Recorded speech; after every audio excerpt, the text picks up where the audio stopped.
Hey guys, today I'm going to be doing my May wrap up, showing y'all all of the books that I've completed so far, keywords, in the month of May, because it is only 4 books. 2 of them are tomes, that means a book over 500 pages, and it is the 19th of May, so we still have a good chunk of the month left, but this is just the order that the videos come out in.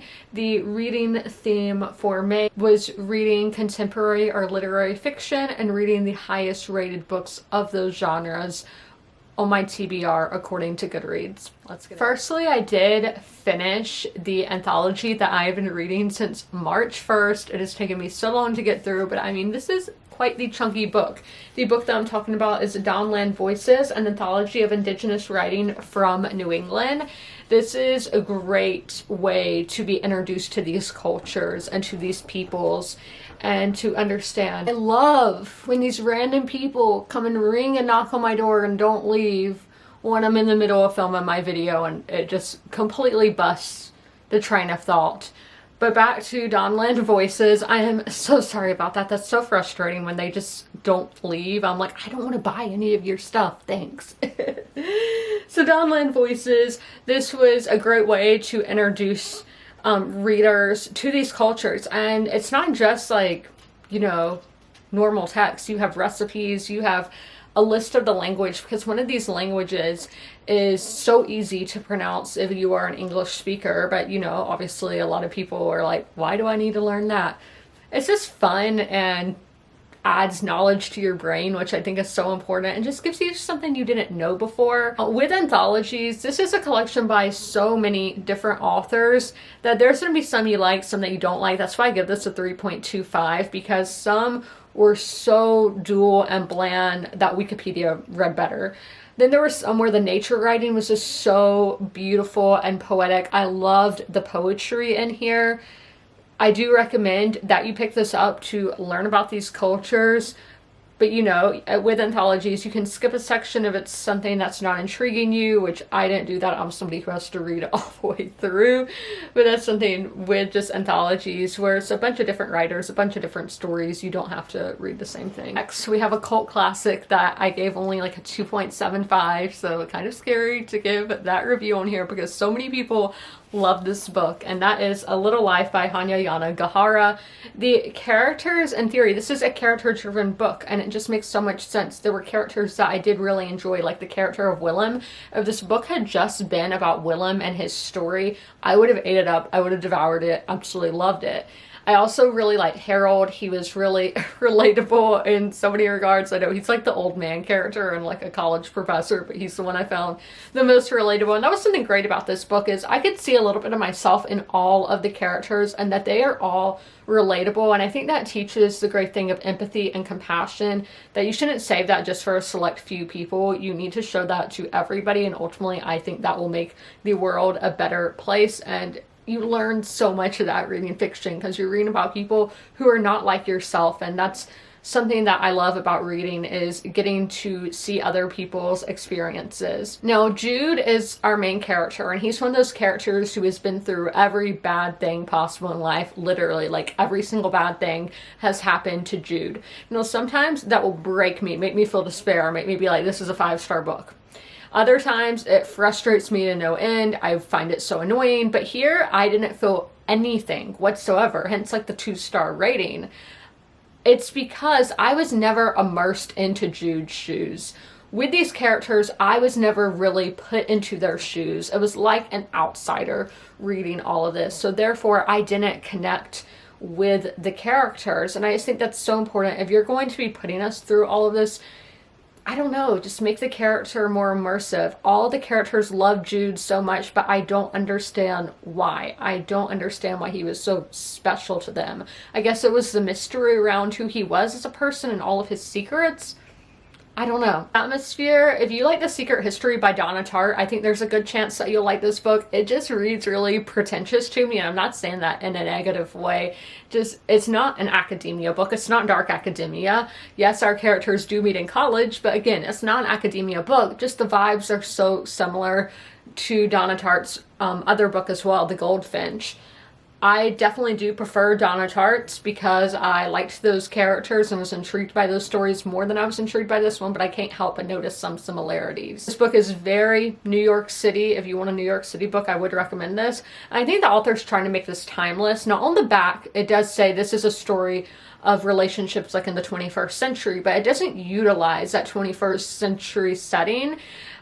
I really don't understand why even mention what century it is on the back of the book. Yes, like phones and emails are mentioned, but there's never pop culture references or anything, so I do think the author wanted this to be a bit timeless. Now, with their writing, there were some beautiful, beautiful segments of prose where I was just like, oh my gosh, that is breathtaking, that's beautiful. But this is very dense. It is a lot to take in, and it lacked clarity a lot of the time for me. Like how I was saying, it lacked clarity with what time period does it take place in.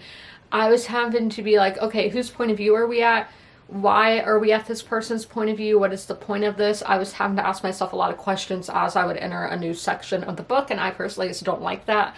I would have preferred a little bit more detail in that regard.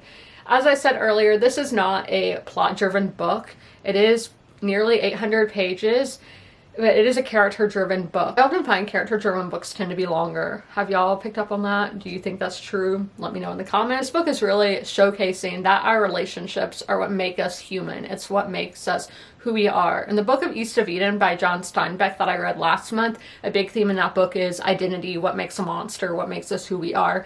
This book answered that question for me. It's the relationships, the people around us. Ultimately, that does fall into how you are raised. It's your relationship with your parents or your guardians or whoever raised you. And it's just the people around you impact who you are as a person and ultimately make you who you are. So my advice is definitely be around people that have a positive impact on your life if you want to have a positive life. Now, I know that's not always the case, but I'm just saying, try to do that, and maybe it'll make some things a little bit better in your life. But this book, it didn't really do anything for me, so maybe, because there is a lot of hype and a lot of people do love this book, so that's why I'm saying maybe, rather than not recommending it at all. Now we have a mood read that I did, and that is A Land More Kind Than Home by Wiley Cash, who is a local Carolinian author, which is super cool. The characters in this, I think, were brilliant. I loved them. And it's not just like I love them as who they are as people, but it's what the author did, how he utilized these characters. All these characters, I think, are so important in telling this story. They're all from different walks of life, all different ages, all different genders. And I think that's so interesting to see this plot and to see this story from all different, all different kinds of people. But it's not just saying, let's throw these people in here for the sake of having characters. No, again, the author absolutely utilizes these characters. These characters are here for a reason. I really loved the character of Jess Hall. He is just a little boy, and he's seen some things that he's not supposed to see, and he's going through all this awful stuff, and we're seeing that childhood, that innocence ripped away from him and placing him into, he has to grow up. He's being forced to grow up because all these awful things that he has seen. And I loved seeing this kind of story from the eyes of a child. I love when adult books are told with the point of view of a child. I also love the character of Adelaide. She's like the kind of medicine woman, midwife in the town, and I really do love when we get those kind of characters. The atmosphere was definitely the best part for me. At the end of April, I got to visit Western North Carolina for the first time since Hurricane Helene, and this book, yes, he gets that atmosphere spot on. He knew what he was doing. And this is Southern Gothic at its finest. It's just such an eerie feeling. It's not creepy, but eerie is the best word I've been able to come up with for it. And if you've been to the Smoky Mountains, I drove the Blue Ridge Parkway, or at least some of it, back in April, and it was very smoky. We probably shouldn't have been up there. The roads weren't closed, but it was kind of scary. But the way the fog just descends on the mountains and you're legit driving in the clouds, that is what this book feels like. It is that eerie feeling, that creepy feeling. Again, not creepy I don't know how to describe it, but it's gothic. It is gothic, Southern Gothic at its finest. Now the writing is where I did have some issue. So this is a mystery thriller. The first 25% of this read rather slow. There were pacing issues. And again, that first 25%, some paragraphs and just the start of the book was very descriptive. I get he's setting our scene and all. I think this is the author's debut as well. So it's going to be interesting just to see how his writing has changed, because when we get out, you know, to the rest of the book, I think the pacing was fine. And I think it all, you know, started to even out. But that first quarter, I was like, I don't know if I'm gonna like this. I'm not really liking this writing style, but again, wait it out. It does get better with the writing. Now the plot, we are seeing a big emphasis on religion and how people can use religion to manipulate others. And that was just so mind-blowing to think about. Now Appalachia is the poorest part of the United States, the most impoverished part of the United States, and people take advantage of that. And it is honestly so disgusting to see these rural, isolated communities, these impoverished communities be taken advantage of. And as I mentioned Hurricane Helene earlier, I never realized that I was seeing that until I read this book, where I was like, man, people really were manipulating that situation, and nobody that I know has really addressed that or talked about that. And I was like, ugh, how? It's so gross. And we are seeing that done here, but using religion. And, you know, religion is something that people have, they take comfort in, you know.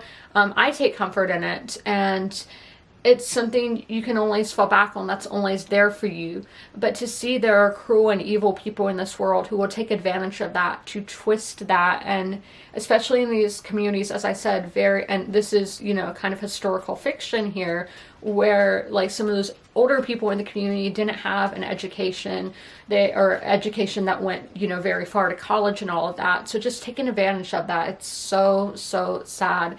And in that regard, this book was very eye-opening for me. Last book I'm showing in this video, but the first book that I completed this month was Remarkably Bright Creatures by Shelby Van Pelt. This was our book club's pick, so if you want to see all like my live spoilery thoughts, you can click the Fable link down in the description of this video. I'm not sponsored by Fable or anything. I just have a lot of fun with the book club and getting to give the spoilery thoughts, because in the vlogs, I can't do that, so it's fun to, you know, put that out in the world, and just doing buddy reads with people and all. I love it so much. But let's talk about Remarkably Bright Creatures. Now these characters, I loved Marcellus, who is the octopus.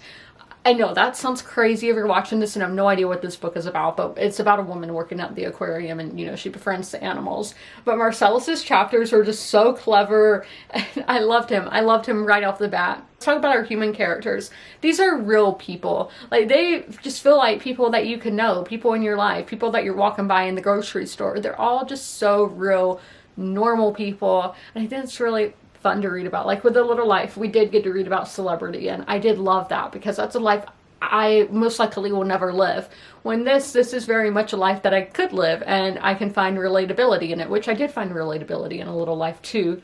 So who knows? I did have like one issue with the characters, and that was with Cameron. So he's a man in his 30s. He's a grown man. His plot line, especially towards the end, I'm like, what is the point in this? Why are we doing this?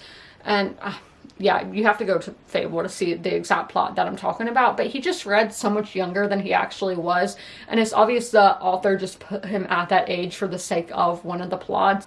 His character is the one that needed a little more work. And again, this is a debut, so things can always improve from here. They can only improve from here, right? But I did love the found family elements. Like, if you are a fan of the found family trope, this is it in its realist form. Like, this is done perfectly. I've never seen found family done so well. And again, just relationships of people is something that I love reading about, and how it makes us who we are as people. I ultimately do think the characters were pretty great. The atmosphere, again, another trope, the small town trope. Now, you only think about that with romance, but seeing it in a contemporary setting was pretty cool. I did really like the town of Sowell Bay. It's normal places. These are places that you could go. The aquarium, the grocery store, the paddle shop, the real estate office. These are places that normal people go. And I do really like that. And this is kind of like a coastal town on the Puget Sound, so it would make a good summer read. If this cover doesn't give you summer vibes enough, I do think this setting does give the summer vibe. No, nothing with the writing really stood out to me. It was good writing. I had no issue with it whatsoever. But with Tova's chapters, I did feel kind of taken away from the story. I don't know if it's just because what I was going through with my personal life. I was going through some really hard stuff when I was reading this book, so I don't know, that just kind of did something to me mentally where I wasn't connecting with the book. Even though I did still love this book, I gave it a 4-star, but just in Tova's chapters, I did feel a little taken away, that my mind would wander a lot when I was reading those chapters, and that didn't happen with the other characters, so that's why I'm like, maybe it's not a me thing, because I was really immersed into the other character stories. I don't really know what was up with that. Again, this is a book that is definitely more of a character-driven story, looking at the relationships in our lives. But I do think it really shows that age is just a number, and don't take that in some weird way. That we can be 30, we can be 70, and still going through the same things in life. That it's not a linear thing. Experience is not. That we all still have emotions. It does not matter your age. That we are all going through stuff in life, and we just need to treat others with kindness, because we have no idea what the other person is going through. Again, empathy and compassion. I will never stop preaching it. If I ever go to a protest, my sign's going to be about empathy and compassion. I think it is so important in this world that we live in, and that you learn it so much from reading books. And if you don't, I don't know what to tell you, but that's why I really encourage reading fiction and connecting with characters, seeing different people's life experiences. And this book did a great job at that, because these are relatively normal people, and it really just makes you feel something. It makes you feel good. This is a feel-good book, and I did just love seeing how animals bring people together, and all the different things in life that can bring people together.